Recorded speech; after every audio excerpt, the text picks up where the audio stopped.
यहाँ पर आपको टॉपिक दिया गया है भाषा नीति से आप क्या समझते हैं? कहता है कि भाषा नीति से आप क्या समझते हैं? तो सबसे पहले आप लोग समझने का प्रयास करिए कि आखिर हमारे भारत देश में मुख्य कितनी भाषाएँ बोली जाती है? तो हमारे देश में आप लोग कहिए कि 22 भाषाएँ हैं। और भी भाषाएँ हैं, जिनमें हिंदी भाषा को प्रमुख भाषा यानी कि राष्ट्रभाषा बनाया गया। भारत के संघीय शासन व्यवस्था में कोई भाषा बोल सकते हैं, इसमें कोई रोक-टोक नहीं है। हमारा जो भारत है वो धर्मनिरपेक्षता है, कोई भी धर्म जात के लोग रह सकते हैं और कोई भी भाषा बोल सकते हैं। समझ रहे हैं?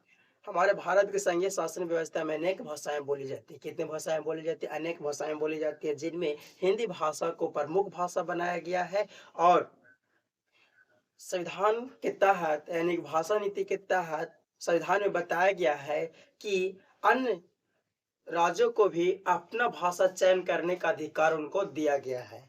जैसे तमिलनाडु यानी कि तमिलनाडु के हैं तो तमिल बोल सकते हैं, उनको आज़ादी है। अगर झारखंड के तो झारखंडी बोल सकते हैं, उनको फुल आज़ादी है।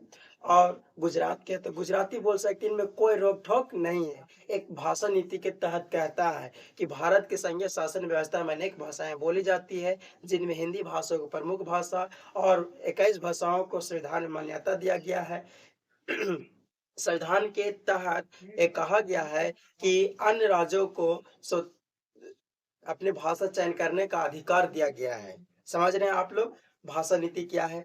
तो भाषा नीति को सिंपल हम लोग परिभाषा के माध्यम से जानेंगे कि भारत के संघीय शासन व्यवस्था में अनेक भाषाएँ बोली जाती हैं, जिनमें 22 भाषाएँ मुख्य हैं, जिनमें हिंदी भाषा को प्रमुख भाषा बनाया गया है, राष्ट्रभाषा बनाया गया है और 21 भाषाओं को संविधान में मान्यता दिया गया है और अन्य राज्यों को अपना भाषा चयन करने का अधिकार उनको दिया गया है। कोई भाषा बोल सकते हैं, कोई भी इसमें कोई रोक-टोक नहीं है।